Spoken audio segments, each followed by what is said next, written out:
And at this point, I will say, so Steve, um, uh, as Steve, Kestrel, then it's what Mayru and Rosalind. You guys are all headed towards the House of Knowledge. Yep. Correct. So you guys have headed off towards the House of Knowledge, and you guys are sort of walking the streets. There's a lot of hustle and bustle, and you certainly find yourself distracted to some degree. There's a Kestrel, I'm sure to some degree, is certainly been like, oh, what's that? Isn't that cool? Oh, what is it? Like, there's been a lot of sort of like, we're getting distracted as we go and here and there. But there's a moment as you guys are sort of making your way through the crowds, Kestrel, that you feel this sort of tingle kind of down your spine, that sort of familiar feeling like you're being watched to some degree. And make me an insight and willpower check. Okay. Let's go do that. I like how I just want to strangle them. That's fine. I'm sure it's fine. Okay. All right. We have a 1 on the D10 and a 7 on the D8. You can roll just the re-roll just the 1. I'm gonna re-roll just that one. How do I do that? It would be your what's your D10? You could just roll 1 D10. I just roll 1 D10. /R D10. We'll just know it's replacing that. Yeah. Okay. So that's 3 Fabula points, and what? Oh, there we go. Okay. So 4 and 7, that'd be an 11. Nice. Okay. Okay. So Kestrel, as everybody, as you guys are making your way to the House of Knowledge, you do feel this familiar feeling, that of being watched. However, there's a separation with it, to where you recognize that it's not necessarily you, but to some degree, a very, I wouldn't say malicious, but say curious gaze has shifted upon somebody that is associated with you, and you can feel that from that connection kind of within. Yeah. And do I know what this curious gaze is? It is something that you certainly, it is familiar. You recognize it, or at the very least, you suspect that you recognize what it is. So I think I know what it is. You do think you know what it is, yes. Okay. And I look around, because this is not usually how I am accustomed to this sort of taking place. Trying to see what maybe the vector is, and I know it's not me. It's from somebody else I'm associated with, but I can't tell who it is being affected right now.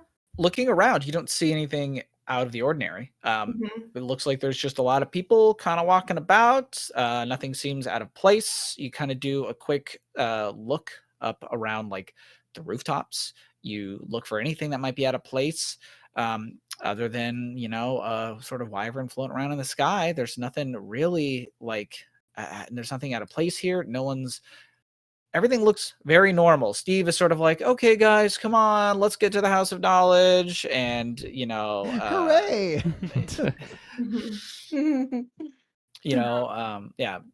Everyone's going about their regular business. It's pretty normal. Yeah.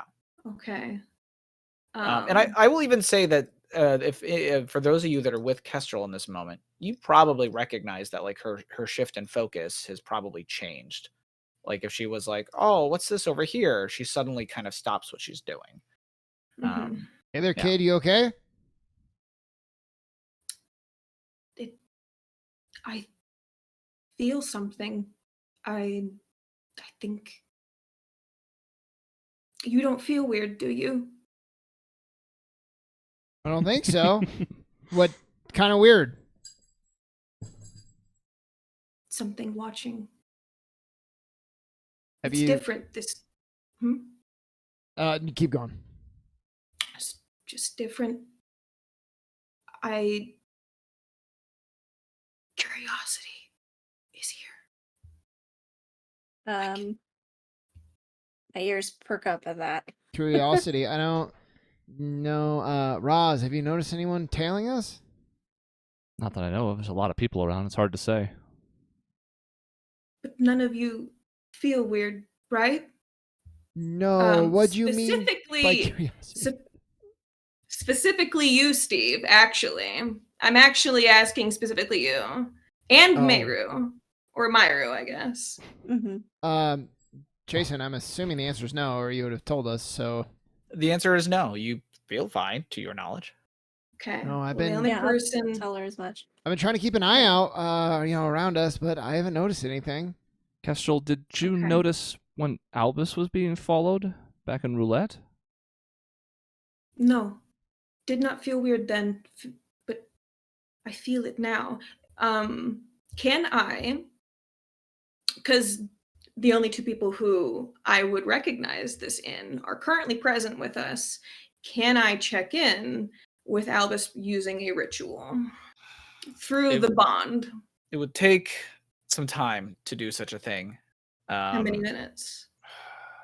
Okay, that's a great question Okay. for me to know right now. I know how long rituals take in D&D, but I don't know how long they take in Fabula. Usually depends on like what you're kind of trying to do. There's a clock associated with all the rituals. So it's going to be like this is like a minor potency, so it's like a 4-stage clock. You have to spend like 20 MP, and you have to make a check essentially. Okay. So it would be your spellcasting check. So your spiritualism or whatever Yeah. that is. Yeah. So you would make the check, and then like depending on how many like how much you fill of the clock, that kind of determines exactly how long it would take. Does that make sense? Okay. Yeah. Or would you'd that be stop in that my- clock. Would that be in my rolls? Sorry, or because I think my spiritist spells roll with insight willpower. Yes. Then, so yes. I think you just do insight willpower. Yeah. Okay. Should I just pop one off? Yeah, you can. Okay. Submit 8. I suck today. That's another 1 on the D10 and a 7 on the D8. I can.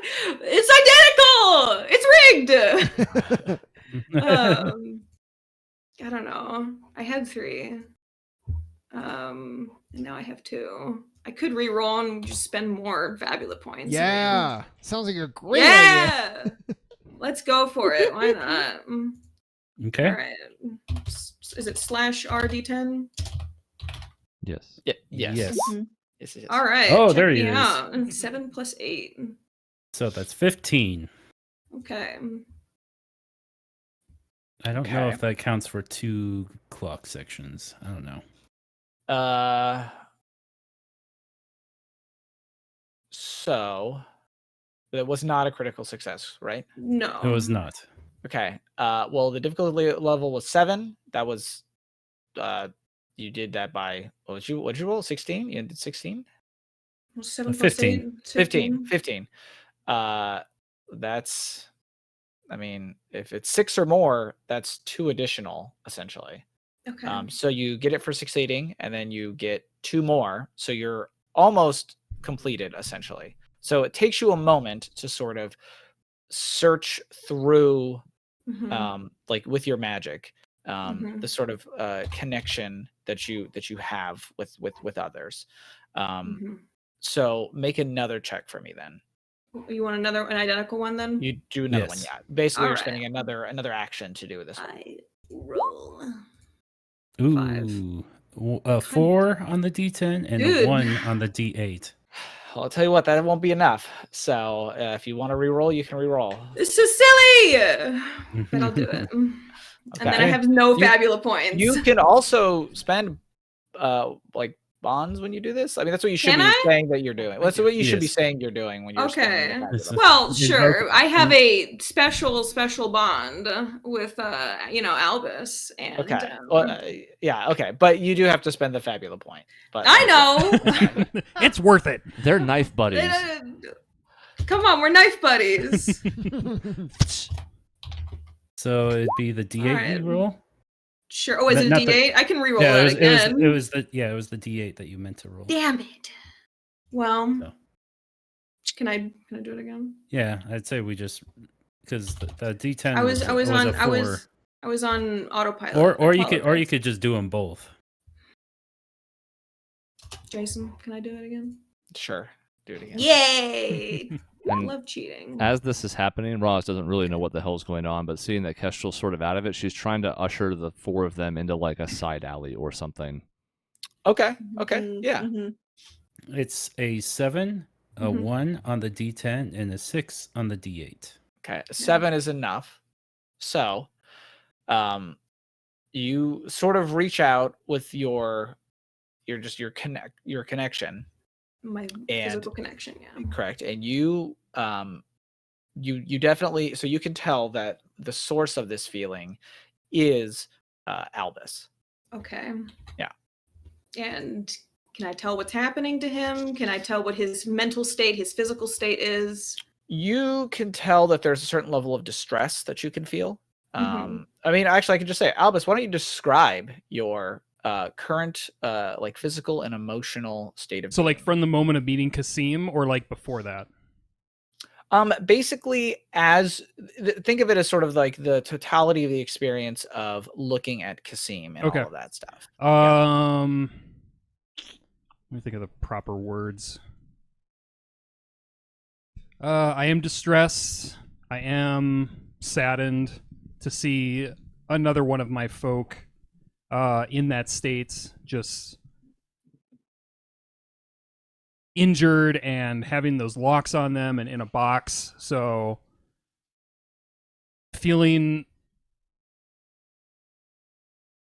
sad, but also feeling that urge that you were talking about before, that kind of warrior spirits, not bloodlust, but fighting lust, I guess, to come out. Those are kind of the main components of how I'm feeling. Okay. Can I tell if he's in immediate danger? Well, that's sort of a question of like, he certainly doesn't feel as though he's in any No. immediate danger. But Yeah. that would my opinion be that he might be.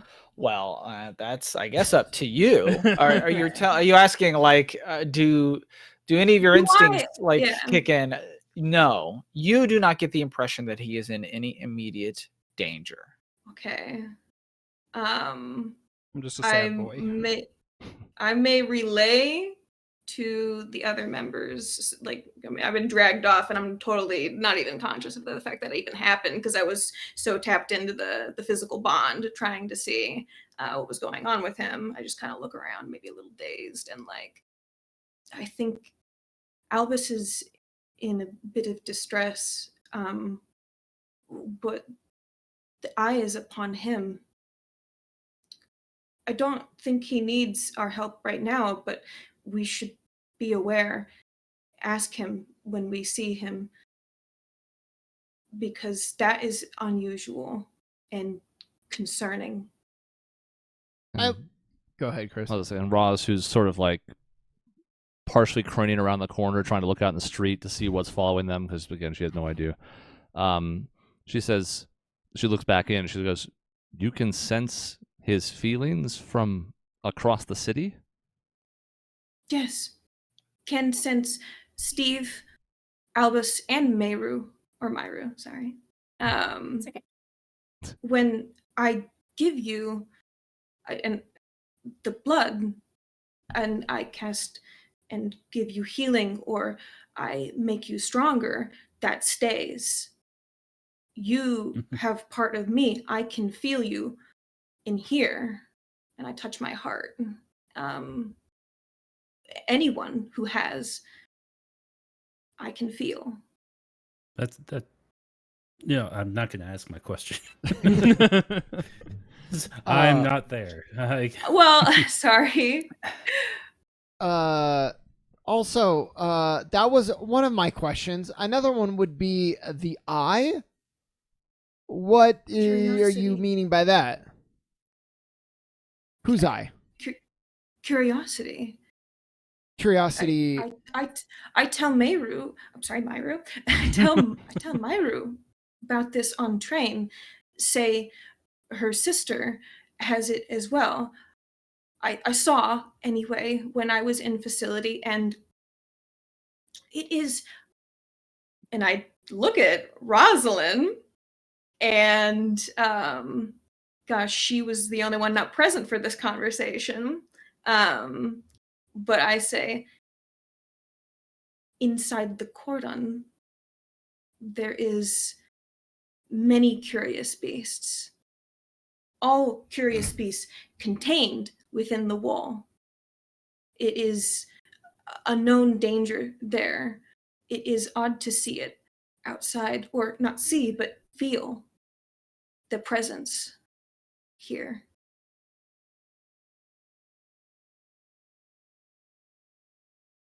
I'm sorry. You said what was inside the curiosity? Curiosity. Many things inside the cordon, but cordon. Curiosity, the dangerous one. We have no control over that one. My people, no control. It is dangerous. It is, I think, what. And I kind of shake my head. I don't know much about what happened outside of walls. I just know that we fight curiosity, my people, and it is a danger. And we can go back to Albus, as you guys are still sort of doing your thing.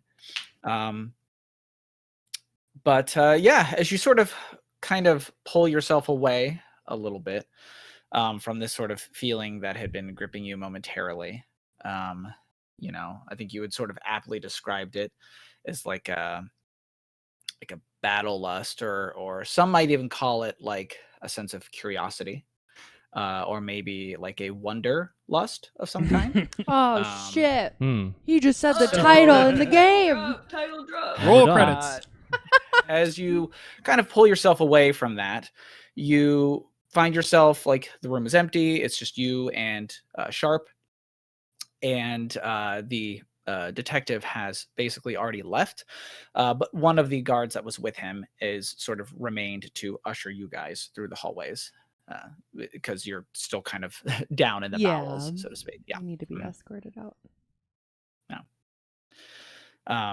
But yeah, so you guys now have basically the room to yourself and this guard, who is waiting to escort you guys up to the surface. Sharp kind of asks Albus, like, "Yeah, you okay? Like, you're staring at that guy for a while. Do you know him? Are you okay?" I'm still kind of looking down, and I'm just yeah, I'm fine. I'm fine. Cool. So you guys are eventually escorted up to the top and out. There's you're not stopped, you're not harassed or anything like that. They all bid you, like, oh, have a good day, citizen, and all that stuff. And you guys are basically kind of ushered back out onto the streets, at least close to the park and the dock and whatnot. Yeah. The rest of you guys in the back alley there, as you're all confused, So, Jason, I have 4 quick questions. Detective, 4. how to Quick, spell okay. detective? Omen or omend with a D? It is with the D. Okay. I I called him old that- man. That's right. Whoops. Like It omen is, with a it is D. OMUND. Ah, almond. Okay. Not that you're saying it wrong. That's Almond. for myself. Almond. Almond. And the Kasim. Oh, Kasim. Well, I just spelled it CASSIM. I am. Okay. Great. Cassim. Somebody will be like, "That's not how you spell it," and you know what? You're probably right. No, that's fine. My other question is, so this is a player question. Based on what we know about the world, do we have any reason to not what we know about the world? Communication, there are forms that are instantaneous. We're not in Game of Thrones where it's a bunch of ravens that have to fly across the world, right? We know radio exists. We know that that's possible. So, I mean, we can get into a discussion about whether radio exists. No. Okay. Radio itself, I would say, does not exist. I don't believe we've established. But in some form of instant communication.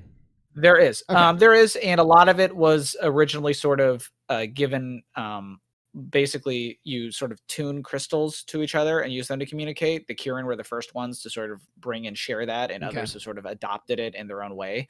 But yeah, think of it like sort of like the magic that you would be familiar with, where you can just sort of like tap a thing or like do that. But it's a bit more. It has in certain places when you have the equipment and the know-how. Would look more like, say, radios from one place to the other. It tends to be those of you that are more technologically inclined. The militaries and other things like that certainly have access to it. Or like Most the Inquisition. do not. Correct. So yes. the reason, what I'm getting at is, do we now have any reason to think that they don't know exactly where we are? Well, you in the alley that know nothing of what happened before. But they know, they suspect we with Kestrel probably, Lighthaven is a good lead for them. It certainly could be. Okay. Yeah. I mean, So we in the alley don't know that yet. But once we're told, we're going to have an interesting conversation. We accidentally sort of delivered ourselves to them, I realized, kind of late. Oh, but it's okay, because Jason gave a specific clue in the way he phrased something that we will get to when we reconvene as a group. Yeah. So the other thing that I had asked is the crit. Was Almond revealing about the feelings? That was the crit, like saying like that he was observing Albus. Yes. Okay, yes. Great. In theory, he wouldn't have revealed that was the purpose for him being down there.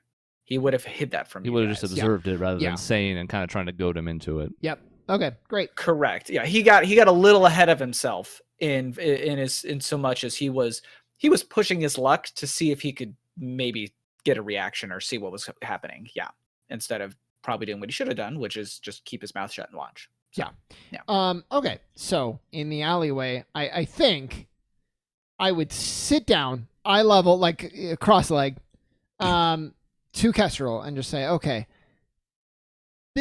remember when we talked about the books today? I'm having a similar difficulty understanding curiosity. When we talked about it on the train, it sounded like it was an emotion that you were afraid of. The idea of curiosity. Now it's sounding like curiosity is personified, maybe more of an entity, more of a creature with will and thought. Myra's also leaning down and nodding as this is happening because this was her impression as well. You beat her to it. I tried to explain. You know gods, yes? How they are embodiment of specific concept. Yes. So for Albus there is martial prowess. For Myru there is beauty. There are humans too, descendant of evil, almost deities, embody sin, embody corrupted ideals. These are all conceptual, but there are things much older than just concept. These are ideas of fleshy instinct. So curiosity is the youngest, but there is also hunger, there is anger, there is terror, and these are all things that existed before there was concept. And these are what I am describing. So, The same gods have some impulse, yes, same as the instinct. so older gods have now, the youngest one of the pre-concept gods, have turned their attention to Albus, is what you're feeling. On much of world, it is what is in the cordon. That is what is there. I try to explain this to Dr. Bishop. She doesn't understand. But yes, it is watching Albus right now, or was. You did feel I would say the gaze, or I think you described it, like pass, so to speak. Yeah. Kestrel, this is a confusing question, and I'm sorry. In the feeling of distress that you said Albus feels, is that tied to the eye? Is it cause and effect? It is complicated. One can garner curiosity's eye through indulgence in those instincts, to overexplore or look too deep. These are things that can garner its attention. It is both entity and also physical instinct. Same as gods are both personified and concept. Both exist simultaneously. Same as the fleshy instinct of curiosity, one can be curious and garner its attention. Does that make sense? It's starting to come together. Your gods seem a lot more complicated than our gods, who are all kind of petty, in my opinion. I guess my last question is this a bad thing that the eye is on Albus? Do you know what we can do about it?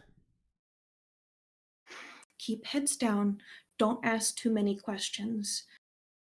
If you do not engage with curiosity, curiosity cannot seek you out. In my grove, where I am from, we had each other. We support each other. We are the reason why we continue to thrive and hunt curiosity down. We temper each other's impulses. It is how we controlled the instincts when I was there. And now we must support one another. That is the only way. Besides ignoring our impulses of curiosity, that is how we did it. So Rosalind's kind of like rubbing her forehead at this point, has given up on looking out of the alleyway, because apparently whatever is happening is not in the immediate vicinity. And she says, so we're headed to the House of Knowledge to ask a bunch of questions and find out a bunch of information. Are we immediately calling attention to ourselves as we speak? This is something that maybe cognitive dissonance for Kestrel. She's like, she thinks about it. She's like, Because you seemed excited to learn more, which makes sense. You haven't had as many opportunities to in your life. I completely understand, but if this risks bringing the gaze of some deity upon us in a time when we're trying to be not found by any number of any other folks, should we head back to the hotel? Should we abandon where we're headed? We cannot simply stop looking for answers because of the threat of curiosity. If we support each other, we should be fine. Temper each other's impulses. You see me too deep, you pull me out. You see Steve too deep, you pull him out. Try to do that. That is how we did so. I remember Wolf, my brother, pulls me away from things many times in the past. It is how we did it. Just be aware. Myra's gonna kind of look up at Rosalind, knowing that they're both kind of on similar quests related to their sisters. And then we'll look back, and Kestrel will just nod at her and say, "Okay, I think we can do that." Okay. Just tell me if you feel something weird, and I can help you. Or try to. Anyway, I am very experienced. Fight curiosity whole life. I know what it does, what it feels like. I can help. Just you need to tell me. Please. Sure. Yeah. Myra nods and promises that she will. Okay. I also give Roz a look, indicating like I have a lot I want to talk about, but let's wait for a better. She returns that same gaze, yes. But it seems like questions not for an alleyway and perhaps with more people present. Sure, yeah. Jason, just to verify something for a later conversation, no one else seems to know. So she is not revealing a tenet that is known across the world of these gods. This is new to everybody. Well, this is certainly not a question that Steve would probably be capable of understanding. But as far as like Rosalind and Myru are concerned, this is nothing that you've ever heard. Right. Of so like Steve didn't know, but then he was surprised that like the reactions also were quizzical from them. Like nobody's heard of this. So okay, correct. That's or at just least a very select group. Yeah. Okay. Well, as long as it means that Albus is not in immediate danger, I guess we proceed to the House of Knowledge. They were going to meet us there anyways. We go from there. Seems to have gone. Its gaze, it seemed to have gone. Okay. So with the sort of impending sense of unease, slow, kind of hanging over things, but slowly kind of lifting, you guys continue your way through the streets and the crowds. There's certainly some extra level of, I mean, I guess you could call it paranoia as you guys are kind of looking about and you're unsure. But eventually you guys do make your way to the House of Knowledge. It is a sort of a massive building. It's the sort of place where, although the city streets are often packed, a lot of people in the crowds, you can see that there's a lot of coming and going to the House of Knowledge itself and to some of the other buildings in the area around it. There are some parks that are around it as well, and there's just a lot of foot traffic. You get the feeling, given some of the similar uniforms and whatnot, that this place is not only important for just the regular people of the city, but a lot of the people at the nearby colleges, of which you see different uniforms for, coming and going to the House of Knowledge itself. The building, physically, it's made of gray stone, sort of like a gilded brick in a lot of spots. And the entrance is sort of like demarcated by the symbol of like a big open book above a pair of like very large, massive doors that lead inside it. And there are stairs that lead up to the entrance. And at the base of those stairs, there are 3 statues. There is so they're all of sort of like, so one is of like an avian beast folk kind of wearing a long cloak that kind of hides all their features. Another is of an owl folk who's kind of holding an unraveled scroll and kind of presenting it for everybody to like see. And the last statue is basically just a pair of kind of avian legs, and they've just been broken and shattered at the knee, and there's basically nothing above that. It's basically a missing statue. Do you guys go inside? I'd like to ask somebody what these statues are. Who's the nearest person to me? Meru. I'd like to tug on her sleeve and be like, Mhm. "What is that? What are those?"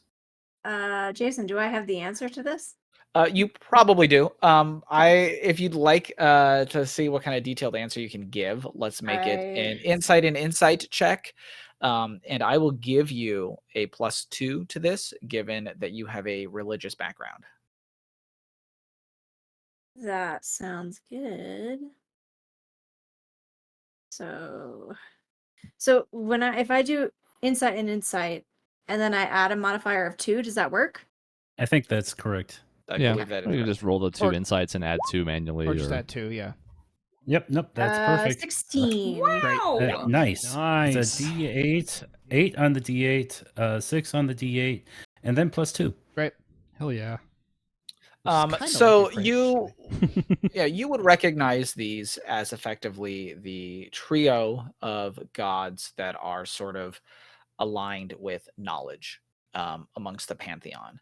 The most prominent one is the god of knowledge. That is represented by the owl folk with the scroll presented, and they represent basically the presentation, the sharing, the openness that goes with trying to disseminate knowledge amongst anyone and everything. It is the sort of the lifeblood, if you would, of knowledge. The one that is cloaked and hooded and hidden is the god of secrets, and the knowledge that they represent is that knowledge that is kept or hidden. The one that is taken so that only a select few know it instead of many. They are often associated with shadows or hidden places, whereas like the god of knowledge itself is usually like oratory, bright places. It'd be like the torch that you use to read the book, whereas the god of secrets would be the shadows that you would use to ensure no one else can. The other statue, though, it represents it is in many ways a god and in many ways not a god. Maybe more conceptual than others by its very nature, because it is essentially the god of like the forgotten, the lost. It is the knowledge, the things that no longer exist. They can't be learned. They can't be found. They're not being hoarded. They are not being shared. They are simply gone and forgotten. And because of that, the statue basically doesn't exist. Any knowledge or any name or any symbol of this god is by its very nature essentially not present and kind of can't be ever truly known, because that would defeat the purpose of it. That's not what it represents. But these three essentially represent, from a sort of philosophical and religious standpoint, the sort of different contexts that knowledge is viewed in the world. Yeah. Nice. And obviously, this being the house of knowledge, it is the main deity, the god of knowledge, of which is sort of that's the patron of this house, more or less. So it is about the sharing and dissemination of knowledge all throughout. But every single deity technically has a place in the house of knowledge as far as sharing and or keeping and things like that. Yeah. Gotcha. Cool. Yeah. So you tell me all that, I assume, or Yeah, I mean, I might water down some details a little bit. Okay.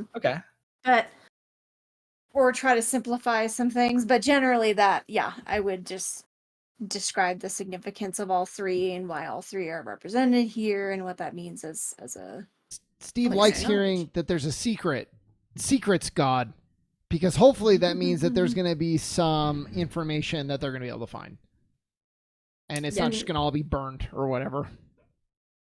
So before we go in, and Rosalind would pull the book out of her satchel and sort of hold it close to her, but in eyesight of Kestrel, and say, Okay. "So, Kestrel, just to double check, you cannot see what I'm holding in my hands?" I can't. And you cannot, yes. And I quizzical face, and I'm like, what? I do not see what you are talking about. And I hold out my hand, Can I hold it? If there is a book, then I shall feel it. Yes? You can certainly try. Good experiment. Okay. Mm-hmm. I would like to Okay. try to grasp the book. Okay. I will say, so Rosalind, you, as you sort of like present the book and even start to get it close to where Kestrel is, you can feel the book, the binding of it and stuff, sort of shudder and almost sort of pull away. And you can hear, it's, I would say that those of you who see the book hear, it almost sounds like a hissing whisper, but to Rosalind, you hear a voice, and it is the book speaking to you again, and it just says, "No, she cannot touch. She cannot touch. The master has said." So as she reaches out her fingers, I will pull the book back. Okay. And I will say, What's And wrong? so Is that a sign that she can't, or did you change your mind, Ross? she says she doesn't understand how she can't see the book. I don't understand how curiosity can manifest. What I'm using this to tell you all is I think we need to at no point be separated as we're asking these questions. And we're going to have to be very careful about the subject matter of all of them, because this book and whatever on earth Kestrel has just told us, and Myru's sister, and your origin, Steve, and there is a lot that we do not understand. All I'm saying is, as we go asking for information, we should be careful not to give away too much ourselves. Makes sense. Give you a very guarded look and pull my hand away. And I say nothing else. gonna X out that bond with Rosalind right there. Just mark it out. Mistrust. I am going to out of trust for Rosalind, and she's No, very... there was no bond, but I'm just gonna put another one in. I was out of the trust for Rosalind. I was gonna say, Steve does not press it any further, because there's a part of it that wants to be like, let's do the experiment. Like, I think it's important still. But he's trying to read between the lines, and if she's pulling back, he's going to trust that she has a good reason for now. And just lets it go. Okay. So So let's go in, I You guess. guys- yeah. Okay. Okay. So you guys go in. And as you guys approach the doors, as befitting a house of knowledge, the doors are open. All are welcome. And inside, your senses are kind of like just, I don't say bombarded, awash with the smell of parchment and dust. And you can see that there are just like shelves upon shelves of books and scrolls, and there are display cases that kind of line the walls or walkways and kind of halls as you kind of walk deeper within this building. You eventually find yourself, yourselves, I suppose, before, kind of like at a large desk that is manned by a handful of people that all kind of have pins shaped like that big open book that was on the outside of the building, kind of pinned to their chest. And just behind the desk, you can see that the building that you're in is sort of much larger than you kind of thought at first. There are portions of the lobby that kind of open up to reveal a series of floors, both above and below the street level. And just a kind of quick peek over the balcony kind of shows you that the House of Knowledge has at least like 7 floors. There are 3 that are above you, and there are 3 below you. However, given that it goes lower, it's unclear if any exist and you just can't see them from this large open space in the central area, or exactly how much lower or sort of outward they might go. So while it certainly looks, as you walk about, kind of like a library or museum, I would like point out though that there's a certain bustle and murmur about the place that is unlike any other museum or library or kind of place of like reading or research that you guys have been to before. If any of you have been into a regular library, there's often a certain level of silence to it. But here you can hear just ideas being sort of explored and exchanged. You can see that there are people engaging in conversation. Some even appear to be exchanging and trading ideas. They're like written words, text, books. Sometimes they're just like writing things out on like parchments and stuff. It is in some ways, it almost feels like a marketplace of ideas, not to fucking use that term, but it is in many ways, people are almost bargaining, trading, and selling knowledge here in the House of Knowledge. But one of the people at the desk, they see all of you approach, and they give you a nice, polite smile, and, oh, welcome. What can I do for you all? I'm gonna walk up to the desk and be like, "Hi, I want to speak to the keeper of stories here." And she goes, "Oh, well, we don't have a keeper of stories, I don't think. What is a keeper of stories where you come from?" Oh, they know all of the things. Historically speaking, know everything from the, beginning of things to the current things, and I want to speak to them. Historian. Well, we have a couple of them here at the House of Knowledge. Is there a particular area, or would you of history you'd like to learn about, or are you, or would you just like to speak to our head historian? I suppose I turned to Myru. Sorry. That's okay. I turned to Myru and I ask her, "Can I see that map that you showed me on the train?" Yeah. Okay. Maru will spread it out on the table desk in front of us. And I Okay. look at the map and I point at just the general area of not just both the cordon, but also the greater Wonderlust woods as well. Okay.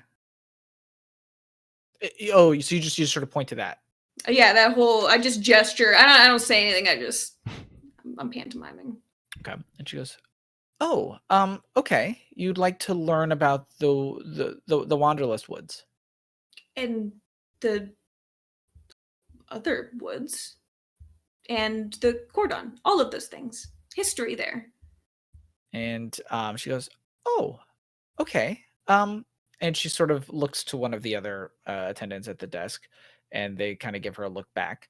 And she goes, "Well, I think you should speak to our head curator. He is the most knowledgeable about all the things here at the House of Knowledge, and he could show you anything you need to know about the woods or the cordon or any of that. If you just want to give me a moment, I can summon him for you, and he can lead you guys around. How does that sound?" Okay, is she being weird? She sounds weird. She sounds like she's being weird. If you guys would like, there's a lot of you. If maybe you guys want to nominate one person, and the rest of you can make an insight check. Whoever's nominated will make like the main check. This is like a group check. So everyone else just has to beat the DL of 10. And then for every one of you that beats the DL of 10, whoever's the leader of this check gets +2. Okay.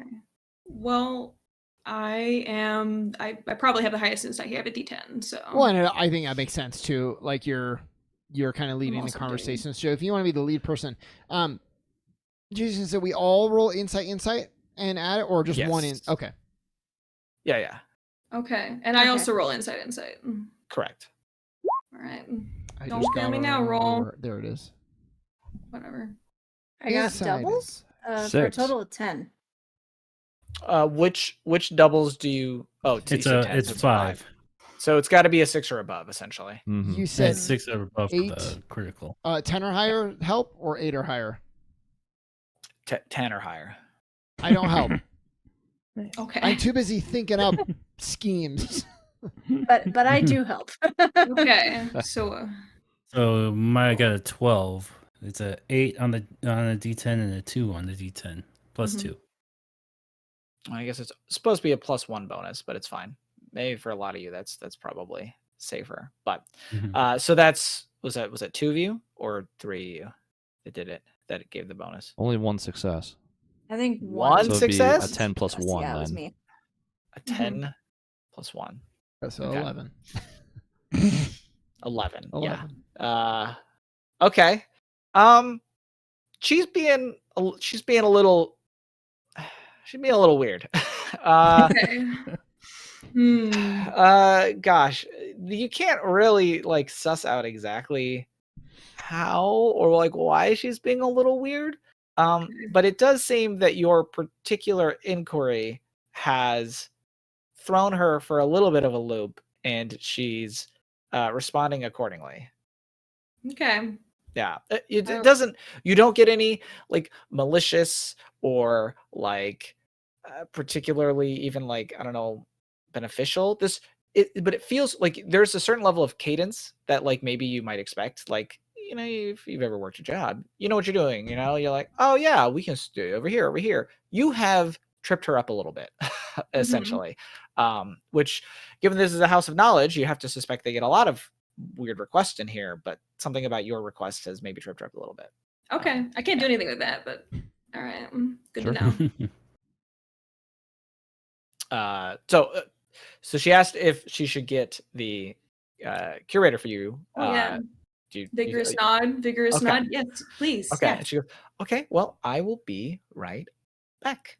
And she gives you a little smile and then walks off, presumably to get the head curator.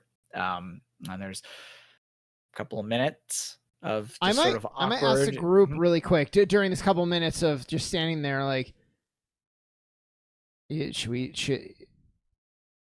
should any of us take this opportunity to slip away? Finding more secretive documents is probably going to be easier outside of a big group.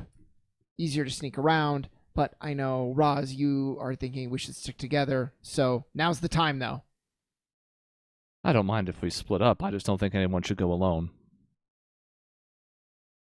I volunteer to stay with Kestrel. Okay. Roz, you want to come with me, see what we can find just on our own in this area? Maybe some deep, dark, dank, secret corner with the information we're looking for? I'm still not of the opinion that this may yield much on the surface, but it's worth a shot.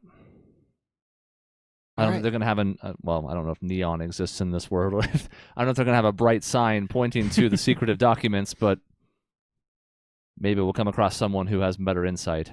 Yeah, I'm hoping that the opposite might be true. A place with least attention or maybe more guarding. But we'll see what we can see. I think we should do it.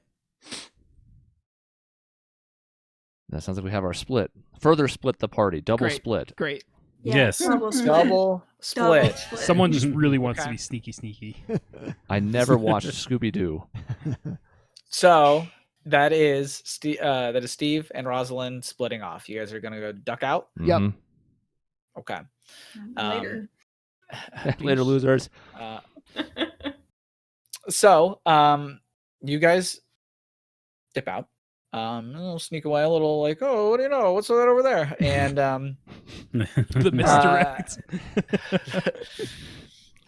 and so by the time that the receptionist comes back, she is being followed by an owl folk who was going along with her, and she gets to the desk and sort of definitely there's like a moment of like she's being very polite and smiling, but like she definitely does a head count, and there's not as many of you as there were a second ago. And she goes, and she addresses you, Kestrel. She goes, this is Eric, our head curator here, and he would be delighted to assist you. And she kind of goes back to the desk, and he goes, yes. What can I do for you? I hear you have some particular inquiries. Is the map still on the desk? It is still on the desk. I'm gonna do the same gesture and be like, want to learn history of this area. I have my own personal knowledge of its history, but I want to understand how everyone else sees it. And he goes, "Oh, well, you have come to the right place, little lady. Come, gather your map and follow me. I'll take you to the section on that part of the world." Okay, cool. Myru quickly rolls up the map and follows their lead. Okay. I guess I should ask, Rosalind and Steve, where are you guys going? That's an Do you have excellent question. Yeah. Yeah. So Where where do do you you is go to skulking like achieve this? the goal that Steve is searching for? Well, I mean, so obviously, if there is an area that seems to be a little more guarded, a little more out of the way, a little more, I really looking at this moment for any indications of at the entrance of the place, there's a god with a hood on, saying this is a place of secrets. So if something like that exists inside, that's great. It's probably like Chris said, there's no bright sign that's going to point to it, but any indications of where they're going to keep the more secretive, less public knowledge. And Roz's goal effectively here, by the way, and maybe this combines into some kind of check or something to canvas this, but it's basically to be like, are there other people here who peddle in information in ways that are not as readily available? So Yes. akin to Scratch from Roulette, are there people here who are willing to barter for information that is not so readily available, or might be more difficult to get, or might be more guarded? So it doesn't seem super suspicious up front, just being like, hey, so if we're looking for information that isn't found here easily, is there someone around here who might be dedicated to that particular branch of knowledge? Okay. I will say that, yeah, there might be. I think maybe the best way to handle this would be we'll use a clock for you guys to fill in, essentially, as you're trying to essentially suss out any hidden or not publicly available information. We'll just say that there are 6 spots on this clock here. That's I have decreed it right now. Oh, shit. And for what it's worth, I'm probably looking personally more for like the blueprints. And Rosalind is looking more for, but like blueprints that are going to be like, probably not like, here's the secret tunnels in Freegate, but like older documents that might have more information about the facility than maybe current ones do because it's a security breach or something like that. Okay. So are you okay? So you are looking specifically for like older documents as you go. Yeah, but to make it simple, Jason, I think if we're both looking for someone who peddles in that information that is a little more secretive, it's probably going to benefit us both. Okay. But if on the way we pass a section that you had labeled called secret blueprints, then I would want to probably stop it. Yeah, where's that fall in the Dewey Decimal System? Correct. Yeah. Alphabetical, is that 700s? Yeah, 800s? secrets or documents. Yeah. Yeah. Well, so make me, man, what kind of check would this even be? It's got to be insight. I'm tempted to say insight and insight. Okay. Are you trying to be like discreet as you look around? Because I mean, I'll be honest. There's a world in which you just walk up to the nearest receptionist and you're like, hey, do you guys like keep stuff that we can't see someplace? Like you could just do that. Are you trying to be like sly about it, or as you're like sneaking about? As if so, I'm going to say insight and dexterity, as you guys are kind of trying to keep a low profile. It's probably that one, because I think I agree with Chris on like, let's be careful of our questions. Let's not reveal too much. Let's kind of keep a low profile. And it makes sense. If that information were readily available in a public forum, then what type of broker would they be? So not sneaky to the point of like, obviously we're always walking a line, but we're not trying to be so sneaky where it's like, hey, you got that information about, but it is somewhat on the down low. Yes. So okay, Jason, for what it's check. I was gonna say, for what it's worth, on these preset rolls, discretion is dex, dodge is dex, insight. But you might be like, I don't care what that thing says. For also I'm what it's going to worth, say- everything I do is a D8. So for me, any check I make is going to be identical. And I don't- So to some degree, I'm gonna say that like because you are like so like being discreet is hiding, but you are also specifically looking for something as Mhm. well. So I'm gonna say Dex and Insight Cool. in this particular scenario. Yeah. You got it.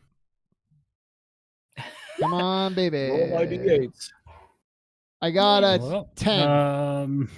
And Chris got a critical fail, Mm-hmm. I see. which you cannot Fabula away. That's right. So Steve's Okay. like, I've yeah, play it cool where, I've done exactly what I said we were not going to do. play it cool. And I was like, I am playing it cool. Where's the government hiding the information in here? Man. Okay, so you boy. Rouse, what are you doing? And you would argue that I could technically convert one of these dice, but I would also argue that a critical fail should disable that ability too. I think it Yeah. does. I'm trying to decide how in the world you fail this. I don't know. That's You're- an excellent question. Because even if somebody sees you guys being sneaky, it's like, what are you doing? Are you just doing like the Kronk, like doo-doo-doo, doo-doo-doo? It could Yeah, be well- I asked the wrong person, whoever that wrong person is. So I have I maybe have an idea, Jason. Are we failing at the point of locating someone who's peddling information, or have we maybe found someone and we're going to try talking with them, and that's what fails? Hopefully it's the former. I mean, you certainly fail to find someone. Okay. And like you've almost like gone into the negative on your clock here. So like, Oh yeah, there's a clock. I forgot. yeah, the clock. Oh Right. shit. You've Like, added not- more like, slots. you- Oh no. you didn't even put a spot on there. You went. You've I don't know. You've added a slot to this here. Yeah. There we go. Now it's an 8-way clock. So I do be meandering. yeah. I will say that you guys essentially end up getting taken for a ride, basically. You are like trying to like be on the down low. You're trying to do anything. And sure enough, you do bump into somebody that is like, hey, yeah, are you looking for like, I've got tons of information I can give you, tons of this and tons of that. And they charge you guys like an amount of money, essentially. I will say, what did you critical fail on? Was it like double ones, double? Yeah, it's double ones. It's the only way you can critically fail. Lord. I guess that's true. It's Yeah. much harder to do than in D&D. It's a 1 in 64 chance. So you want to talk about trash luck. Boy, howdy. 3 times harder than a natural 1. Let's say they basically charge you 50 Zenit for information. And we can basically skip the part where you're like, well, I don't really know if that's like reliable or not. You think it's reliable. You think maybe this is pretty good. So if you want to deduct like 50 Zenit from what you guys have, because like they're like, no, I could definitely set you up with like some like this is some good information or whatever. I guess it depends. What exactly would you be looking for? Like, are you looking for the blueprints? Because if that's the case, they definitely have the blueprints that they can help you. Yeah. Get Well, access. I think Roz is looking for something else, something with the sister, or something, something different than the blueprints. I think we have 2 different goals. Yeah, I guess I should say, Roslyn, since it's yours, what are you looking for? What would have enticed you to fork out 50 Zenit? Which I subtracted from mine. So if you did, Doug, don't. Okay. I mean, in the short term, she's trying to find out somebody who can give more information. I know that's not very helpful, but she's not leading with any particular inquiry on this, and she sure as hell is not asking about anything related about Nerevarine until she at least finds a person. So it's more so trying to find somebody who then is the next step on this. I know that doesn't help a ton, but like that's where she is looking for someone akin to Scratch who knows things that are not publicly known, and then is going to go from there. Okay. So they basically they hand you a piece of paper, and it's they're like, hey, if you're looking for stuff that they won't tell you here, I know somebody that can get it to you. And they're like, I can give you the spot, I can give you the location. It's good info, but it'll cost you. And they basically hand you a piece of paper, and it's got some directions on it, and it's got a symbol of essentially what looks like a cat with like a top hat on it. And they're like, you go there, you look for that symbol, and you're gonna find the person you talk to. And so you feel like you've got something here. You've got maybe an information broker that you can talk to. And I'm an excellent judge of character, so. Well, I like the Correct, idea that in this moment we're like, where are we supposed to be finding information or not? Is that too curious, not curious enough? Like, what do we do now? And it's maybe impacting our judgment. Yeah, I will say, like, this is a little bit tough. Yeah, as players, you know that this is probably not an accurate lead. But as characters, you believe you might have found a very accurate lead that might be able to be an information broker. They're just not inside the House of Knowledge itself.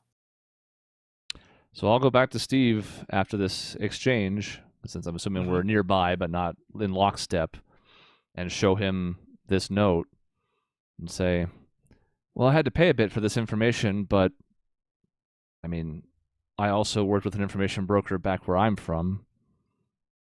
I don't know for sure that it's legit, but it's probably worth checking out. And the location is inside the library or outside the library? It's outside the library. Okay. I would say, oh, that's good. That's a good lead. If you agree, maybe we keep looking. We're in here. And then when we leave, we can check out the spot. Might as well. And we can also reconvene with the others, see what they found out from their side. So I don't know if it is not a good enough lead that we just drop everything, but might have some merit. A lead is a lead. We say to a lead that's not a lead. Sure. And for people who are watching who are less familiar with Fabula, I do at least get a Fabula point for fucking up. So there's that. Oh yeah, that's true. Gain a Fabula point. Yeah. So that takes me back up to 5. So Jason, what's next in the wheel? What's next in the wheel? Right. You try to succeed. So just same roll, same idea. It would be. But we'll hop over to Kestrel and my room real quick. Like it. So Eric leads you guys down a couple of like halls and like little corridors. You're still sort of in the central area, but you're kind of heading down like 2 floors. And he brings you over to an area with a lot of books and scrolls, like many of the others. There are display cases here. And in these ones, you can see that there are like branches, like there are trees. There are actually like parts of wood here, essentially.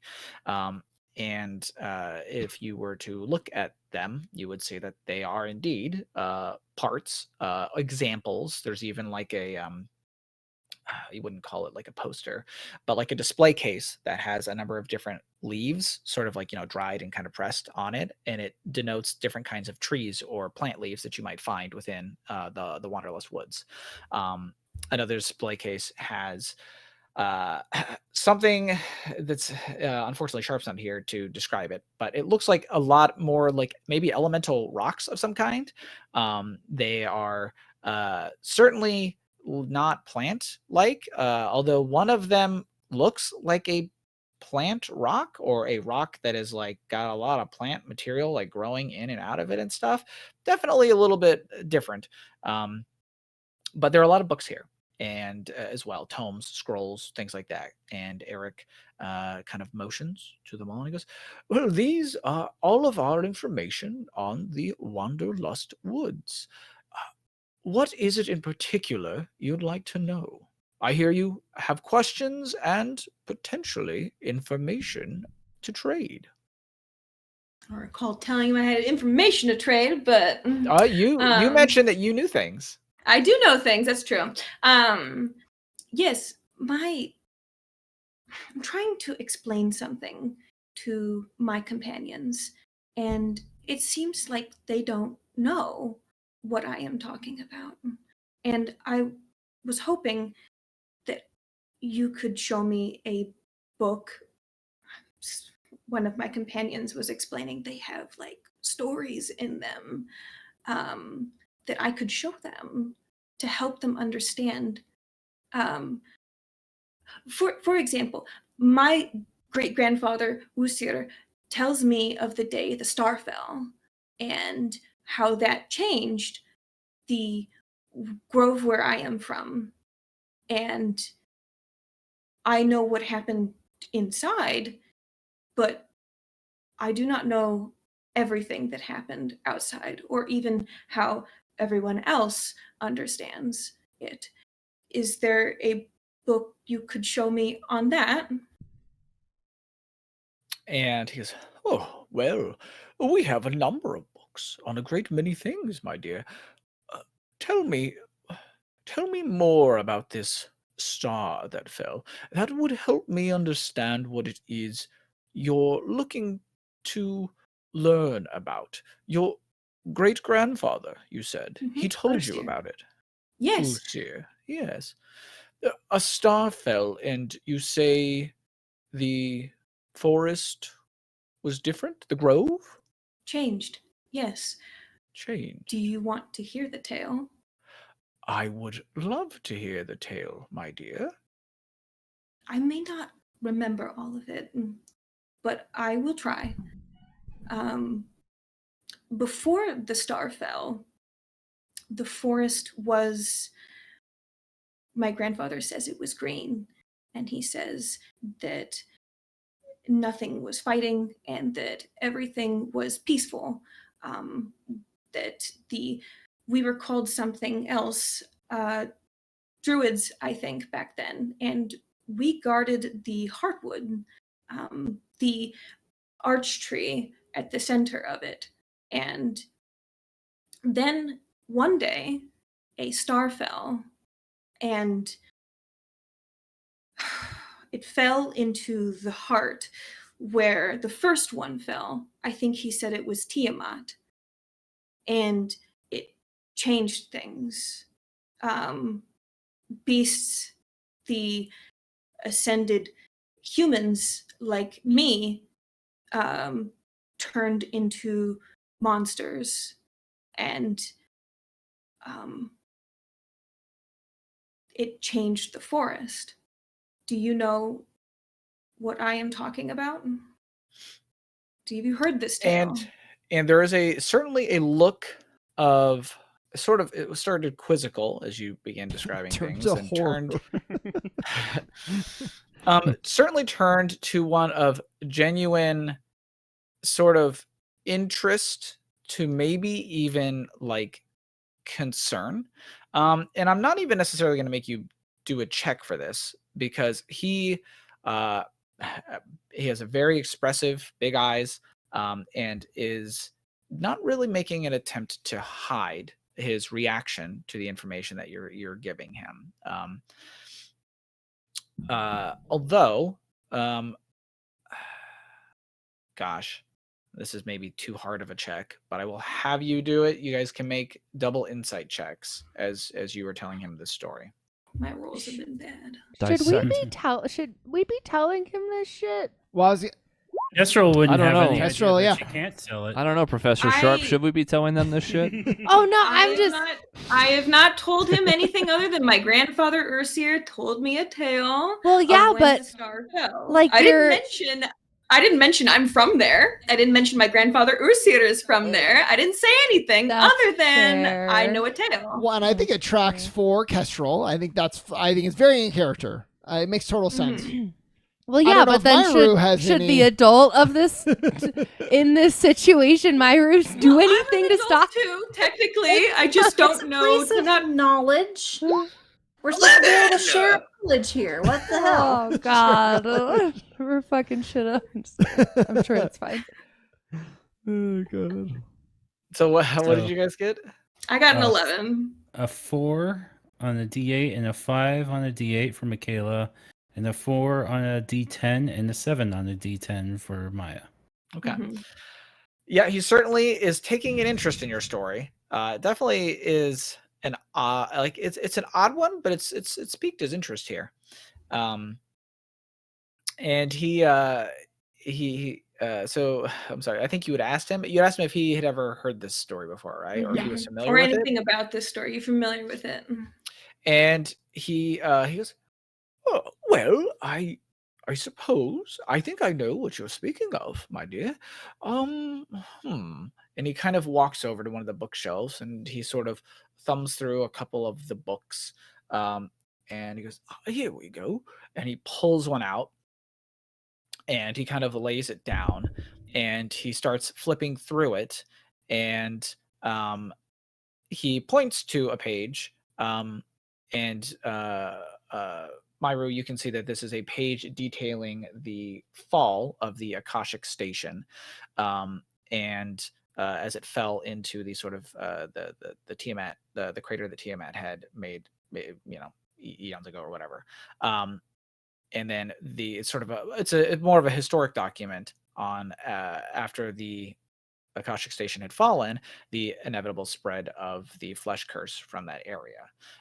Kestrel, this just looks like a page full of like, I don't know, scribbles and like little blocky things and whatnot. Mhm. And he's just pointing at it like it means something, but like if it's a picture, it's a bad picture. Like maybe there's supposed to be trees and like the thing at the top is supposed to be the star, but it doesn't look like a star. It looks like a bunch of scriggles and whatnot. No idea what he's pointing to or indicating. Okay, so I'm gonna turn to Myru and say, I think this is what Steve was telling me earlier. They're letters or words. I can't, Yes. but I can't read. She's doing. Myru, can you help me? Yeah.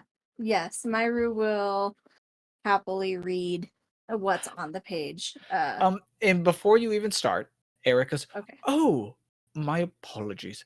I didn't realize. One moment." And he goes over and he flicks through a couple of the other things before he pulls out. It's a bit of a blockier, thicker bound sort of tome, and he pulls it out and he kind of sets it down. And as he opens it, you can see that it's actually just a lot of parchments with images that have been drawn and painted onto them, and they've sort of just been all sewn together. Essentially, this is sort of the equivalent of a picture book detailing a number of like his artistic depictions of certain events.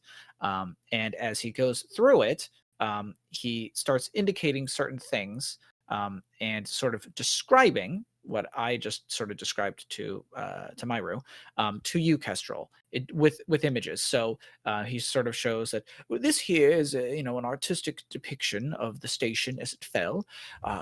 It is known that they were looking into and well, they haven't said, but the station itself was designed to help pursue greater knowledge of the world. Only a couple people know what's going on there, and unfortunately, I'm not one of them.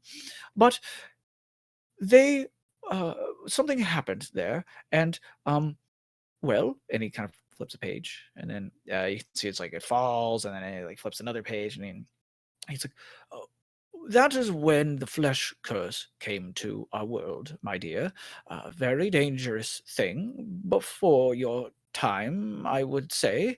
He kind of tries to eye you up and like figure out how old you are, maybe to mixed success.